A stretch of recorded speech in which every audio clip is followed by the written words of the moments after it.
এই দেখেন আমাদের ফারাবি নৌকা বাইতেছে।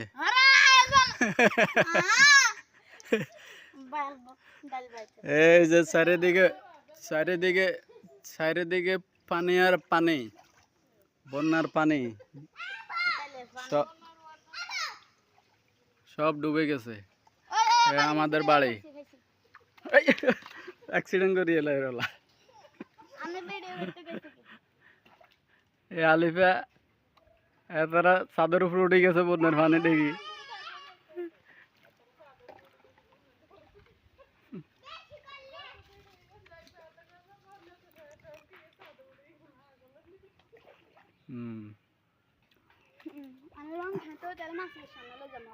কই ইগেনে